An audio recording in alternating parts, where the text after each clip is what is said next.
मेरे चैनल से जुड़े तमाम नियोजित शिक्षक भाई बहनों को सादर नमन। दोस्तों, नियोजित शिक्षक एक ऐसा संगठन है बिहार का, एक ऐसा ग्रुप है बिहार का, एक ऐसा कर्मचारियों का समूह है बिहार का कि जिससे पार पाना समूह के बस की बात नहीं है। कारण कि नियोजित शिक्षक अपने आप में एक ब्रांड है और नियोजित शिक्षकों का आत्मविश्वास और उसका धैर्य ही उसकी सबसे बड़ी ताकत है।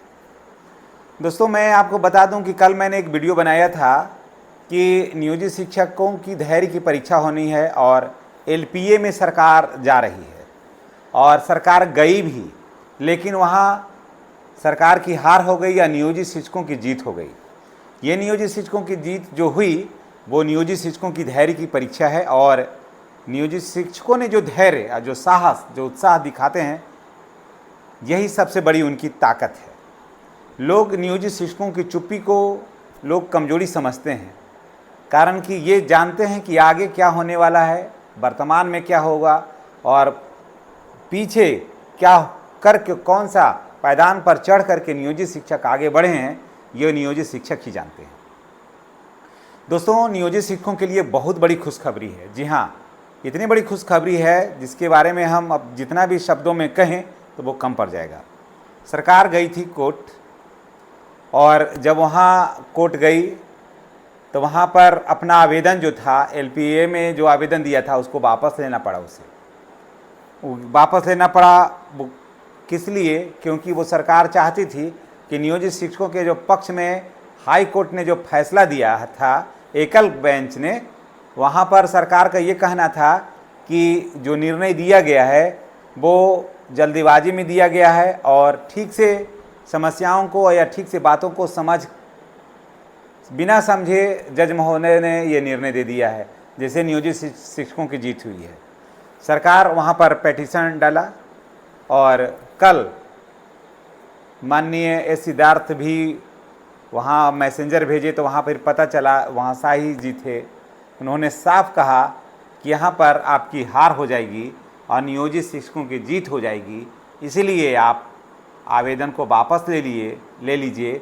और सरकार वहाँ आवेदन को वापस ले ली है और नियोजित शिक्षकों की बहुत बड़ी जीत हो गई और नियोजित शिक्षकों का आगे का रास्ता जो है ना, बिल्कुल अब साफ हो गया। जी हाँ, नियोजित शिक्षकों को ज़्यादा घबराने की ज़रूरत नहीं है, धैर्य के साथ बने रहने की ज़रूरत है। अब बने रहने का ज़रूरत है हमारे चैनल के साथ, क्योंकि चैनल को आप सब्सक्राइब करिए, बेल आइकन को दबाइए और ताकि हम आपके लिए जो भी वीडियो बनाएं उसका नोटिफिकेशन जो है वो आपको मिले। और अब देखिएगा कि 3 के बाद 3 में भी जो लोग फॉर्म भरे हैं परीक्षा, देखिएगा आधा से भी कम देंगे। समझ गए? जो समझदार होंगे वो तो नहीं देंगे, 4, 5 तो सिफर पर पहुंच जाएगा। आप देख लीजिएगा। थोड़ा हम और भी बता देते हैं कि क्या हुआ है, थोड़ा इसे आप जान लीजिए। बिहार सरकार ने नियोजित शिक्षकों के सेवा, प्रोन्नति और नियमितीकरण से संबंधित किसी निर्णय के विरुद्ध वो डबल बेंच यानी कि एलपीए लेटर्स पेटेंट अपील में पटना हाई कोर्ट में अपील दायर की थी।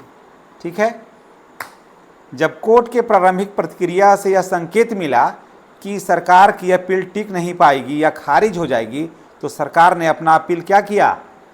वापस ले लिया। देख लिए ना, वहाँ वापस ले लिया, क्योंकि नियोजित शिक्षक का जो मांग है, नियोजित शिक्षक की जो सेवा है वो बिल्कुल सही है। वहाँ पर डाला हुआ था कि नियोजित शिक्षकों की सेवा बरकरार रहना चाहिए, प्रोन्नति मिलना चाहिए, अनियमितीकरण होना चाहिए नियोजित शिक्षकों को। इसके अगेंस्ट में सरकार एलपीए दाखिल की थी और सरकार को जब ये पता चला तो फिर वो आवेदन को वापस ले ली, यानी कि अब कोई मैटर यहाँ पर नहीं रह गया और नियोजित शिक्षकों की बहुत बड़ी जीत है। आगे देखिए और भी थोड़ा जान लीजिए विस्तार से। सरकार ने खुद मान लिया कि उनकी दलील मजबूत नहीं है और सरकार जाना किन से?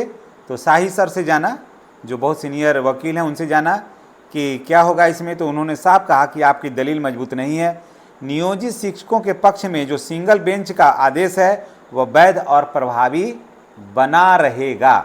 जी हाँ, नियोजित शिक्षकों के ये कहने एलपीए इसलिए दाखिल किया जाता है कि एलपीए में डबल बेंच होता है या 2 से अधिक लोग बैठते हैं वहाँ, और सरकार का ये कहना था कि सिंगल बेंच ने फैसला दिया है तो हो सकता है कि जल्दीबाजी में दे दिया होगा और निर्णय जो दिया है वो सही नहीं भी हो सकता है। इसके अगेंस्ट सरकार उसी कोर्ट में जाने का ऐसा है प्रोविज़न है, तो सरकार गई थी। तो उसको जो दायर करता है तो उसको बोलते हैं एलपीए, ठीक है। तो यहाँ पर उसको लगा कि एलपीए डालते हैं तो शायद नियोजित शिक्षकों की हार हो जाएगी और जो मन में होगा वो फिर करेंगे और नियोजित शिक्षकों को बाध्य कर देंगे सक्षमता देने के लिए। लेकिन वहाँ पर ऐसी बात हुई नहीं। नियोजित शिक्षकों का जो लड़ाई है वो काफ़ी मजबूती से, उसकी बात जो है वो काफ़ी मजबूती से पहले भी सुना गया था। तो सरकार को लगा कि यहाँ पर उसकी दलील जो है वो कमज़ोर पड़ जाएगी, इसलिए वो वापस ले ली। इससे स्पष्ट है कि सरकार को एहसास हुआ कि अगर एलपीए पर जोर दिया तो वो कानूनी रूप से वो हार जाएगी और हार निश्चित थी। अब क्यों है नियोजित शिक्षकों की बड़ी जीत, थोड़ा ये भी जान लेते हैं। इससे यह सिद्ध होता है कि नियोजित शिक्षक अपने अधिकार का जो लड़ाई है वो सही रास्ते पर लड़ रहे हैं। उनका जो मांग है वो बिल्कुल 100% सही है और वो सक्षमता नहीं भी देंगे तो उनको कोई खतरा नहीं है। नियोजित शिक्षकों को प्रोन्नति मिलना बिल्कुल तय है और अपने विद्यालय में, अपने नियोजन इकाई में वो बने रहेंगे। इन शिक्षकों के लिए भी हौसला बढ़ाने वाला खबर है जो सक्षमता परीक्षा या सेवानिरतता या वेतन संरचना या प्रमोशन की लड़ाई लड़ रहे थे। ये सारा का मामला जो है वो बिल्कुल क्लियर हो गया। फिर अगर सरकार जाती है तो ये निर्णय जो है ना वो काम आएगा। अब जीत बाकी मामलों में भी मिसाल बनेगी और कानूनी शिक्षक संगठन को चाहिए कि अब संगठित होकर आगे कानूनी लड़ाई अगर जो लड़े तो संगठित होकर के लड़िए, अलग अलग होकर के नहीं। लेकिन इसी बीच फिर एक और बात हम कहना चाहते हैं कि आपने देखा होगा, मैसेज भी आया है, अखबार में भी मैंने देखा कि बंशीधर ब्रजवासी का जो संगठन है वो सभी जिला स्तर पर बुलाया है, बैठक हो रहा वहाँ। मैं ये कहना चाहता हूँ कि जैसे अगर बैठक बुलाया ही गया है तो सारे संगठनों को एक जगह बैठना चाहिए था पटना में, और उसके बाद सारे संगठन वाले बैठ करके निर्णय लेते, सभी जितने भी नियोजित शिक्षक हैं सभी एक प्लेटफॉर्म पर आ जाते और लड़ाई लड़ना आसान हो जाता। फिर वही टुकड़े टुकड़े में लड़ाई होती है, फिर टुकड़े टुकड़े में लड़ाई होगी तो फिर ऐसे लड़ाई लड़ने में मज़ा नहीं है। फिर ये आज बैठेंगे, 8 दिन के बाद अगला बैठेगा, फिर 8 दिन के बाद अगला बैठेगा, और यही हो रहा है आज तक।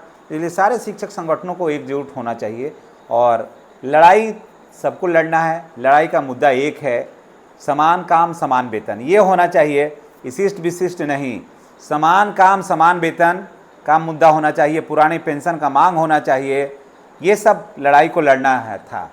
और कहाँ से मामला कहाँ रहता है, मामला डाइवर्ट होता है कहाँ। इसलिए विवेकशील बनिए, विवेकहीन नहीं बनिए। जल्दीबाजी में 1 दिए सक्षमता, 2 दिए सक्षमता, 3 दिए सक्षमता और दौड़ते रहिए भेड़ियों की दौड़ में, ऐसा नहीं करिए। और जो लोगों को दौड़ना है उनको दौड़ने दीजिए, जिनके पास यही नहीं है तो आप क्या करिएगा। तो नियोजित शिक्षकों की ये बहुत बड़ी जीत है और मैं तमाम नियोजित शिक्षक भाई बहनों से यही कहूँगा कि आप धैर्य के साथ बने रहिए, जहाँ है वहीं रहिए और हर कदम पर सफलता आपको ही मिलने वाली है। लेकिन मैं फिर कहूँगा कि सबों को संगठित रहना अनिवार्य है, क्योंकि संगठन में बहुत ताकत होती है, बहुत शक्ति होती है। इसलिए संगठित रहिए। और जब आंदोलन की बात होती है या सब एक जगह बात होती है ऐसा, तो खंड खंड में क्यों बैठते हैं, ये बात आज तक हमको समझ से परे है, क्यों बैठते हैं। और यही कारण है कि 32 गो बन गया संगठन, और अगर उन संगठन के जिलाध्यक्ष से मिलिएगा, उसके महासचिव से मिलिएगा, 2 लाइन विषय से बात करिएगा ना, तो वो विषय से भटक करके दूसरे विषय पर चले जाते हैं। किस लिए चले जाते हैं? क्योंकि उनके पास कोई स्पष्ट विजन नहीं है, अपनी बात को कहने का उनके पास कला नहीं है। और परिणाम क्या होता है कि नेतृत्व करने के लिए जिला में बैठ जाते हैं, एगो दरी ले आते हैं होने से, अब बिछा लेते हैं और 5 को लेकर के बैठ जाते हैं, कहते हैं कि हम जिला का अध्यक्ष हैं, कोई कहेंगे जिला का महासचिव है, कोई कहेगा कि उपाध्यक्ष है, कोई कहेगा कि हम ये अधिकारी हैं, फलाना है, डिमका है, और हैं जीरो। तो मैं क्या कहूँ, फिर भी मैं यही कहूँगा तमाम शिक्षक भाई बहनों से कि संगठित रहिए। और चैनल पर नए हैं तो चैनल को सब्सक्राइब करिए, बेल आइकन को दबाइए, ताकि इस तरह का वीडियो का नोटिफिकेशन जो है वो आप जैसे लोगों को मिले और ज़रूरत हो तो हम लोग संगठित हों, और ताकि लड़ाई लड़ना आसान है, क्योंकि हम लोग कर्मचारी हैं तो लड़ाई ही लड़ सकते हैं। सरकार को जो करना है वो सरकार करेगी, और शिक्षा व्यवस्था को और भी बेहतर बनाने के लिए हम लोग संगठित हों और बेहतर शिक्षा बिहार वासियों को, बच्चों को दें, क्योंकि बच्चे हमारे हैं, और ताकि हमारा बिहार जो है वो पुराने अतीत को दोहराए। इन्हीं बातों के साथ हम आपसे विदा लेते हैं, इस उम्मीद, इस भरोसे, विश्वास के साथ कि आपने चैनल को सब्सक्राइब कर दिया होगा, ताकि वीडियो का नोटिफिकेशन जो है ना वो आपको मिले। इसके लिए आपको ज़रूरी है बेल आइकन को दबाना। धन्यवाद।